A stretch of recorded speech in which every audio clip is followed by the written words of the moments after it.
Kitchen lifestyle ব্লগে আপনাদের সবাইকে স্বাগত। আজকে আমরা নতুন ব্লগ শুরু করছি, দেখতে থাকবেন। চিংড়ি মাছ নিয়ে এসেছি, মাছের ডিম আছে, চিংড়ি মাছকে পটল চিংড়ি করব আর মাছের ডিমের টক করব। সব ডিমটা করবো না, একটুখানি ডিম নিয়ে শুধু টক করবো, তারপর ডিমটা ফ্রিজে রেখে দেবো, কালকে করবো। পটল চিংড়ি হবে, পটল কাটছে মা, পটল আলু মাছ সবজি সব কেটে দেবে, তারপরে আমি রান্না করব। সারাদিন আজকে ব্লগটা দেখতে থাকুন, আশা করি খুব ভালো লাগবে। দেখো বন্ধুরা, মাছের ডিমের টক করব। হ্যাঁ, নুন দিয়েছি, হলুদ দিয়েছি আর মুসুর ডাল বাটাটা এর মধ্যে দিয়ে দেবো। মুসুর ডাল বাটাটার মধ্যে দিয়ে মাখিয়ে, এর সাথে মুসুর ডাল বাটা দিয়ে মাখিয়ে ডিমটা নরম থাকবে, খেতেও ভালো লাগবে, খুব সুন্দর। এরকম করে বানিয়ে খেয়ে দেখবেন, খুব সুন্দর লাগে। আর মাছের ডিমের বড়া এরকম শুধু করলে শক্ত লাগে, এটা মসুর ডাল কোনো ডাল বাটা দিয়ে করলে বড়াটা নরম থাকে আর টেস্ট হয় খেতে। টক কিংবা তরকারি করলেও ভালো লাগবে। আমি যে টক করবো এটা পাকা তেঁতুল দিয়ে, কিন্তু এটা যদি তরকারিও করা যায় বড়া ভেজে ভালো লাগবে। ডিমের বড়া টক করবো, বড়াটা আগে একটু ভেজে নেবো, দিয়ে ভেজে নেবো। একসঙ্গে অনেকগুলোই দিতে পারেন, দিয়ে করতে পারবেন। এই যে আমার এটা কালো ভাববেন, এটা লোহার প্যানা আছে, এটা লোহার কড়া আছে, ঠিক আছে? এটা মানে কালো ভাববেন না। ভাজাটা হয়ে গেছে।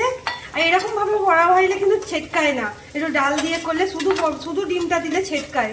আর এরকম ডাল দিয়ে যদি বড়াটা ভাজা যায়, বড়াটা তো ডিমের বড়া ছেটকায় না। এবার টকটা করবো, শুকনো লঙ্কা, একটু পাঁচফোড়ন আর সর্ষে দিয়েছি।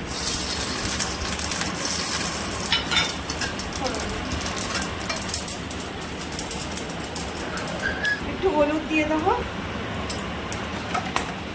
দিয়ে এবার টকে তেঁতুলবেলা জলটা দেবো।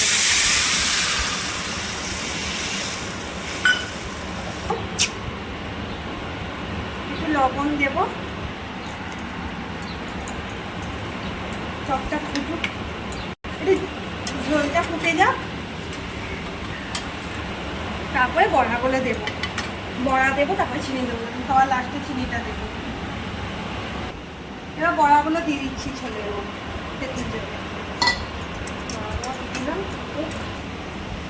আমি এই চিনিটা দিচ্ছি, আমরা একটু মিষ্টি বেশি টক খাই না, তো একটু মিষ্টি থাকবে, টক থাকবে, এই চিনিটা দিচ্ছি। আপনারা যদি চিনি কম দেবেন তো কম দেবেন, কোনো প্রবলেম নেই।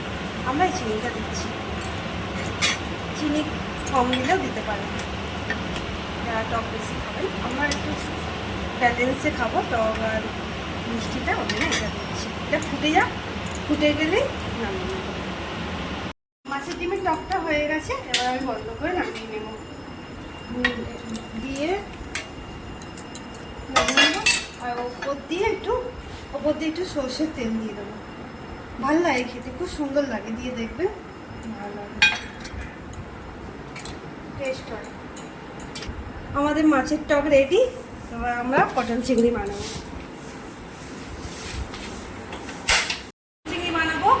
এখানে কারি পাতা নিয়েছি, পাঁচফোড়ন নিয়েছি, শুকনো লঙ্কা আর গোটা গরম মশলা নিয়েছি, দিয়ে দিই কড়াতে।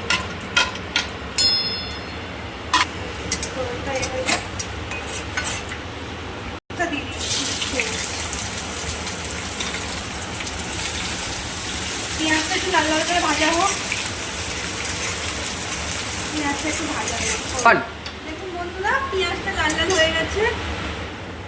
হ্যাঁ, পেঁয়াজটা লাল ভাজা হয়েছে। এর মধ্যে পেঁয়াজ বাটা, একটু টমেটো বাটা, একটু আদা রসুন, একটু জিরে বাটা রয়েছে, এটা আমি দিয়ে দিচ্ছি।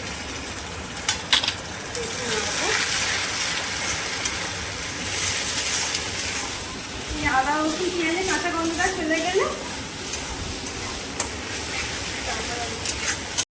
মশলাগুলো ভাজা হয়ে যাবে। এবার শুকনো লঙ্কা গুঁড়ো, হলুদ গুঁড়ো আর ধনে জিরে গুঁড়ো, এই ধনে জিরেটা আমি ঘরেই গুঁড়ো করেছি, দিয়ে দিলাম।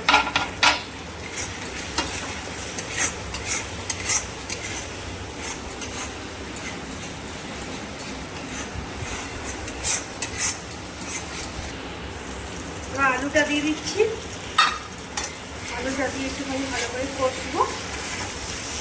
দেখো মশলা দিয়ে দেখুন তেল ছেড়ে এসেছে, মশলা দিয়ে তেল ছেড়ে এসেছে দেখুন। পটলটাও দিয়ে দেবো। খুব সুন্দর একটা গন্ধ উঠছে, গন্ধ গোটা গরম মশলা ফোড়ন দিয়েছি না, ভালো লাগছে। মশলা ধোয়া জলটা দিয়ে দিচ্ছি, কিন্তু তখন কষাই একটু, আর একটু পটল আর আলু দিয়ে একটু কষিয়ে তারপরে জল।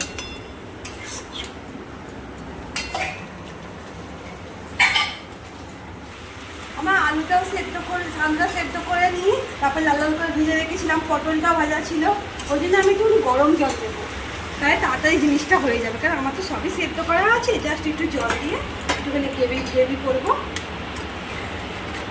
গরম জলটা দিলে কি হবে, তাই তাড়াতাড়ি সব হয়ে যাবে, সব সেদ্ধ করা আছে বলে গ্রেভিটার জন্যে জলটা এরকমই রাখবো। পটলের এরকম চিংড়ি মাছগুলো দিয়ে দেবো, চিংড়ি মাছ দিয়ে দেবো, ধনে পাতা দিয়ে দেবো, ধনে পাতা দিয়ে দিলাম, চিংড়ি মাছ দিয়ে দিচ্ছি, এবার চিংড়ি মাছ দিয়েছি, ধনে পাতা দিয়ে দিলাম একটু। এবার তরকারিটা ভালো করে ফুটে উঠলে আমার হয়ে যাবে তরকারি। একটু গরম মশলা দেবো, তারপরে হয়ে যাবে। তারপর একটু ফুটুক তরকারিটা। রেডি হয়ে গেছে পটল চিংড়ি, ঠিক আছে বন্ধুরা। এবার একটু সাই গরম মশলা দেবো, সাই গরম মশলা দিয়ে সাই গরম মশলা দিয়ে নেড়ে এবার আমি তরকারিটা নামিয়ে নেবো। পটল চিংড়ি ডিমের টক রেডি। এবার আমরা দুপুরবেলা খেতে বসবো। আচ্ছা, আমার রান্না তো করা দেখলেন, এবার মাকে আমি খেতে দিয়েছি, ঠিক আছে।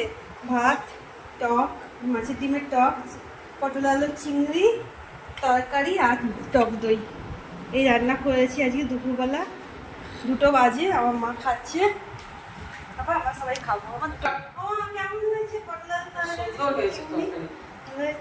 খুব সুন্দর হয়েছে। টকটা খেয়ে দেখো, তোমার থেকে শেখা এই রেসিপিটা, মায়ের থেকে শেখা। মামা বলেছে এরকম করে টক করলে ভালো লাগে, খুব সুন্দর লাগে। আপনারা খেয়ে দেখবেন, খুব ভালো হয়েছে। চিংড়িও খুব ভালো হয়েছে, তরকারি নাও, চিংড়ি মাছ নাও, সবই নিয়ে খেতে দিয়েছি। এবার আমরা খেতে বসবো। আমার আজকে সারাদিনের ব্লগটা কেমন লাগলো, রেসিপিগুলো কেমন লাগলো আমাকে কমেন্টে জানাবেন। আর যদি ভালো লাগে লাইক সাবস্ক্রাইব করে দেবেন। আজকে ব্লগটা এই পর্যন্তই, আবার আগামী পর্বে দেখা হবে। টাটা।